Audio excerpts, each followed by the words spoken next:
Morandini, ex senadora nacional por la provincia de Córdoba. Hola Norma, te saludamos Gastón Reuter y quien te habla Alejandro Alfie, ¿cómo estás? Hola Alejandro y Gastón, ¿cómo están? Los abrazo. Bueno, Gracias nosotros por la Igualmente. también. confianza.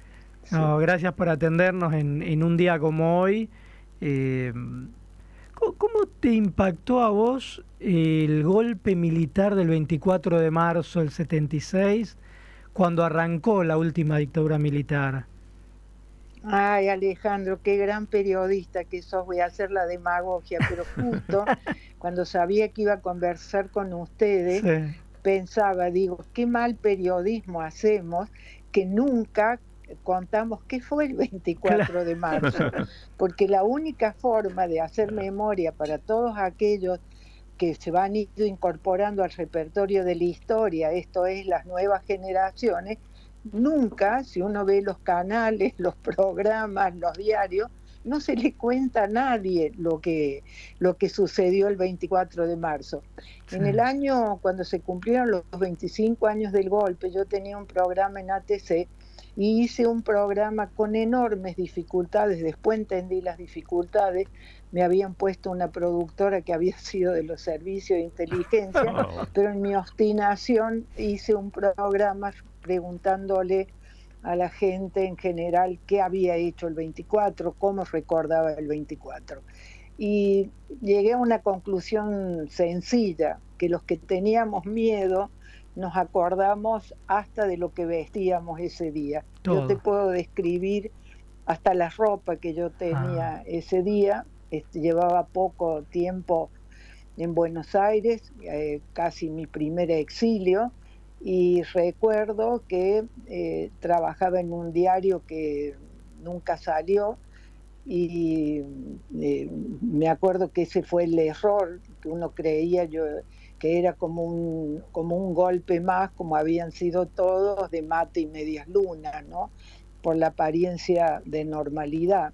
En las vísperas del golpe yo había hecho una entrevista a Jorge Antonio, que como había estado peleado con López Rega, no, cuando cayó en desgracia López Rega, sí, él llegó sí. en el mismo, en las vísperas del golpe. Yo me acuerdo que me fui entusiasmada de cómo iba a ser el título, porque me dijo, Perón nació 10 años antes de los que debió nacer y murió 10 años después de los que debió morir. Ah, Y cuando me despidió en la puerta, me dijo, mi hijita, cuídese que se vienen tiempos muy duros. Eso es lo tremendo. que yo recuerdo del 24 de marzo, Y ¿no? vos Que después, tampoco, sí, sí. no, vos después Y tuviste que después, exiliarte, después te fuiste a yo España, me exilié Brasil, en sí, septiembre del 1977. ajá, Secuestraron a mis dos hermanos, Néstor y Cristina, que ujú, tenían 20 años, que la coincidencia de los nombres, ¿no? sí, Y bueno, un poco después también fueron a mi casa de nuevo y yo ya me fui del país y me exilié en Lisboa y empecé a trabajar, que esto ha sido mi gran privilegio, de haber podido ejercer periodismo en libertad, de haber podido tener la libertad de España que se democratizaba para poder denunciar lo que pasaba en nuestro país. De modo que mi vida personal se confunde mucho con la vida de esta vida que recordamos. Y ahora cuando miro que solo faltan 2 años para que se cumpla medio siglo de aquel 24 de marzo, que siempre va a ser lo que fue el día más oscuro de nuestra historia, que partió en dos la historia contemporánea, que instauró algo brutal por la crueldad, que es el desaparecido, al que nadie ha visto morir, al que no tenemos cruces, no podemos llevar flores. Esta brutalidad, esta crueldad del desaparecido, que de alguna manera explica y facilita y propicia que se haya hecho una narrativa, como se dice en estos días, con una media verdad. Yo siempre digo, si mis hermanos cometieron delito, mi hermano era montonero, si cometieron delito, tendrían que haber sido juzgados, y yo, en lugar de estar hablando hoy con ustedes, recordando el dolor y el sacrificio de mi familia, la desaparición de mis hermanos, a lo mejor podría ir a visitarlos en una prisión. Esta es la brutalidad de lo que ha cometido la dictadura, ¿no? Es decir, estos fantasmas que nos han dejado, que sobrevuelan, y que bueno, hubo justicia en el sentido de que han sido juzgados, por lo menos los jefes, los jerarcas de la muerte, se reconstruyó ese rompecabezas macabro del terrorismo de Estado. Hoy nadie puede decir que no pasó lo que pasó. Después vino el tiempo del kirchnerismo, que se apropió de la causa más dolorosa que tiene una sociedad, porque ¿qué es lo más grave que les ha dado a una sociedad sino una guerra civil?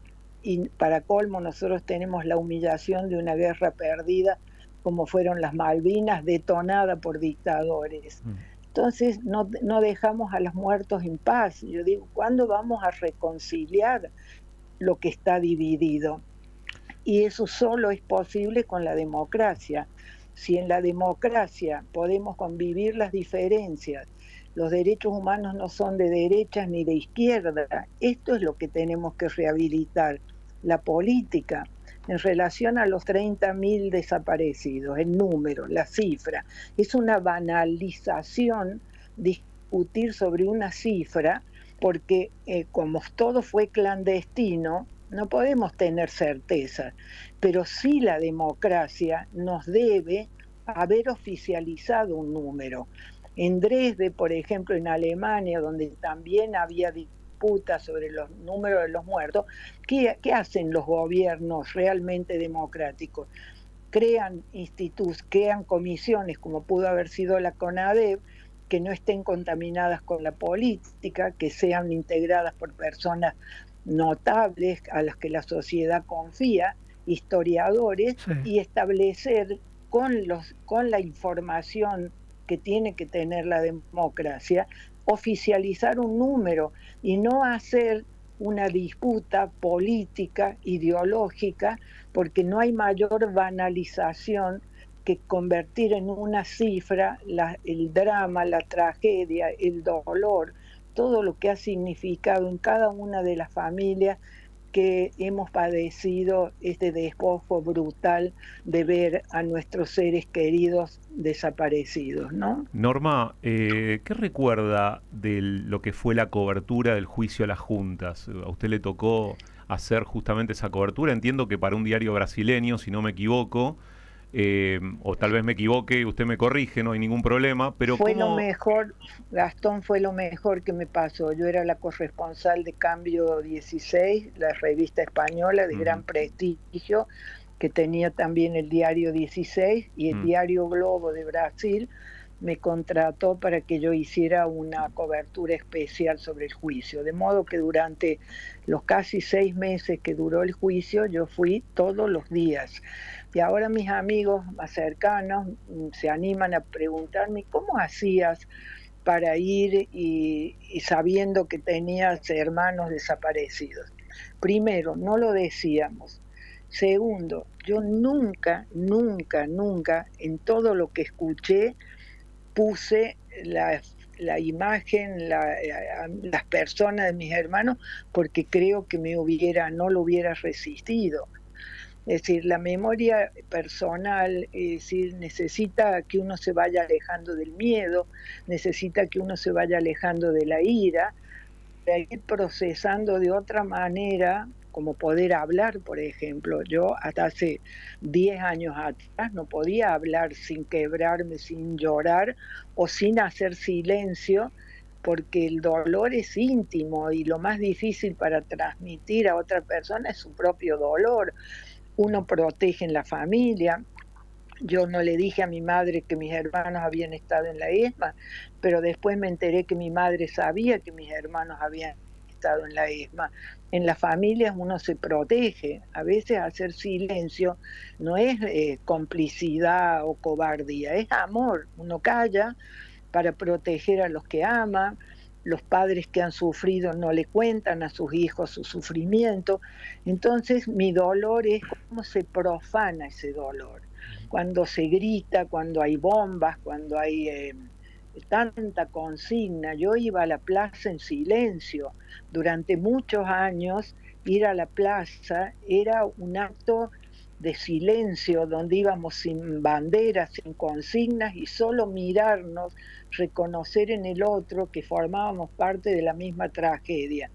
Ahora cuando uno escucha los bombos, las bombas, los consignas, decir, bueno, se está vaciando el sentido profundo de honrar a nuestros muertos, que hay derecho a que las víctimas del terrorismo nos cuenten su verdad, por supuesto, como ha sido acallada, pero esto también dimensiona en lo que nos pasa, seguimos haciendo pelear a los muertos, cuando esto demuestra nuestra incapacidad para construir en vida una convivencia en paz sin matarnos, que esta es la conquista, ¿no? Estos 40 años de democracia imperfecta, difícil, contradictoria, pero que finalmente es lo que hay que recordar hoy y reconocer en aquel día donde se terminó todo eso, se terminó la democracia, se terminó la política, se terminó la ley.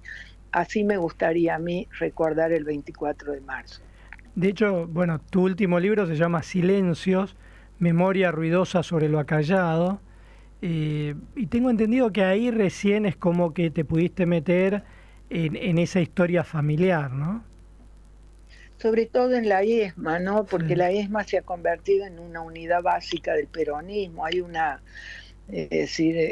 justo ayer vino a verme una periodista de Ucrania que viene de alguna manera a indagar cómo se resuelve el tema de los desaparecidos, porque ellos están viviendo los soldados o la gente que ya no saben dónde están, ¿no? Uh-huh. Y ella había ido, como van todos los extranjeros, a la ESMA. Cuando yo le mencioné el Parque de la Memoria, se quedó sorprendida porque no conocía el Parque de la Memoria. Es decir, yo supe hace muy pocos años que mis hermanos fueron arrojados al mar en los vuelos de la muerte y que estuvieron en la ESMA. He escuchado también a una sobreviviente mencionar a mi hermano que lo había visto en la ESMA, cosa que yo nunca, nadie, es decir, eso también es otro misterio, ¿no? La dificultad o por qué gente que yo conozco que ha estado en la ESMA, que yo no me haya animado a preguntar o que ellas tampoco se hayan acercado a decirme que vieron a mis hermanos. Entonces hice la pregunta más perturbadora, me animé a preguntarme por qué mis hermanos no sobrevivieron cuando en la ESMA hubo sobrevivientes. Es mi derecho. Sí. Y entonces fui a leer lo que yo me había negado, a leer todos los testimonios de las sobrevivientes, y lo que hay ahí que uno no se puede juzgar, nadie puede imaginarse lo que se ha vivido ahí dentro, pero no podemos negar que hubo un pacto entre Macera y la dirigencia montonera y que mucha gente la dejaron salir precisamente por ese pacto, porque Macera ambicionaba ser el nuevo Perón de Argentina y quería servirse de que efectivamente, si no se puede hablar de que colaboraron, estaban esclavizadas, es decir, no tenían libertad de elección, pero tampoco se puede negar de que efectivamente ese pacto existió, ¿no? Entonces, yo me doy cuenta que a mí, mi vida, es decir, gracias a que me animé a tocar el dolor, puedo tener serenidad hoy. Porque me dicen, ¿cómo? Serena. No, ya pasé el infierno, ya por suerte he conseguido domesticar, porque todos los sobrevivientes uno narra en la ingenuidad para dar sentido al sacrificio y en la utopía de que no se va a volver a producir el nunca más a las dictaduras, pero el nunca más a que ninguna familia argentina viva lo que vivimos nosotros, con eso, lo que significa para una madre ver a sus dos hijos menores de 20 años es decir, un día secuestrados y que nunca más supo dónde estuvieron y cómo uno tampoco puede imaginar lo que vivieron, ¿no? En Contacto Digital estamos hablando con la periodista Norma Morandini. Norma, eh, es una pregunta difícil la que te voy a hacer y te pido disculpas de antemano, pero vos todo el tiempo estás mencionando el tema de lo que se puede contar, lo que hay que contar, ¿no? Ahora, pensando un poco en los argentinos en general, en la sociedad argentina, ¿qué es lo que vos crees que impide contar todo lo que pasó, toda la verdad, sin esos matices, sin mirar para un lado, mirar para otro? ¿Por qué no nos podemos poner de acuerdo en el relato de esa época? ¿Cuál es tu Bueno, fue la mirada? apropiación, sí, no, fue la apropiación del kirchnerismo. Mm, En los 90 había una autocrítica de lo que había pasado en los años 70. Se empezaban a insinuar, es decir, no era la ideologización. El kirchnerismo tiene una responsabilidad enorme en haberse apropiado de los derechos humanos, es decir, haber pensado, ¿quién puede pensar que con sacar un cuadro de la pared eso denota compromiso con los derechos humanos? Pero cuando el presidente Kirchner, después de sacar el cuadro de la pared, va a la ESMA, ya hace un acto no como presidente, sino para los mm, compañeros. Es decir, y además niega, pide perdón en nombre del Estado, que, por lo que nunca se había hecho, con lo cual se traga, perdón la expresión horrible, borra de un plomazo porque desconoce lo que significó la decisión de Alfonsín de hacer un juicio sumario y lo que significó el juicio a la Junta. Yo nunca vi, nunca en esos 6 meses yendo todos los días, ningún intelectual destacado, ningún artista destacado, ningún político destacado. Estaban los periodistas extranjeros y la gente de las organizaciones de los derechos humanos y algunos estudiantes de abogacía o jóvenes abogados. El juicio se hizo a espaldas de la ciudadanía porque era comprensible, la gente todavía tenía miedo, los Falcon estacionaban todavía cuando salíamos de tribunales, es decir, estaban los Falcon estacionados. Ese es un tiempo, es decir, que todavía estaba el aliento de la dictadura. De modo que si yo no juzgo a esa parte de la sociedad porque tenía miedo, pero sí había personas que después pudieron dar un testimonio diferente y no lo dieron porque se impuso la narrativa del kirchnerismo. Es decir, durante el kirchnerismo los que nos oponíamos, a mí me crucificaron porque escribí un libro que inmediatamente 10 años después del juicio, que se llamó De la culpa al perdón, pero yo no hablo del perdón a los represores. El perdón es íntimo, es a uno mismo por no haber podido evitar lo que le pasó a tantos de nuestros compatriotas, pero yo ni siquiera cuento, es decir, lo que pasaba con Wiesenthal, que fue persiguió criminales de guerra nazi toda su vida, pero los 10 últimos años de su vida organizaba seminarios, debates en torno al perdón, pero no es que uno quiere perdonar, esto es algo que no se debate públicamente. Lo que no se puede perdonar es el crimen, en eso hay que ser claro, lo que es imperdonable es el crimen. Después, ¿qué hace uno con lo que vivió, con lo que le pasó? Bueno, eso es personal, es íntimo y no se debate públicamente. Y a mí lo que me impresionó en el juicio, por eso me inspiró el título, que Macera dijo: yo soy responsable, pero no me siento culpable. En esa frase de soy responsable, no me siento culpable, encadenó el drama de Argentina. Él lo que estaba diciendo: yo soy responsable de haber mandado matar, pero ustedes, diciéndole a los jueces, a la prensa, a los empresarios, a todos aquellos que pudieron evitar, me dejaron matar. Eso que nunca entre nosotros la palabra responsabilidad funciona. Siempre estamos poniendo las culpas afuera, que eso ha sido muy claro en los 20 años del kirchnerismo. Digo esto porque yo padecí a los organismos de derechos humanos que me difamaron. Yo jamás salí a responder. Decían que yo promovía el fin de los juicios. Imagínense, yo nunca salí a responder porque no acepto tribunales de conciencia.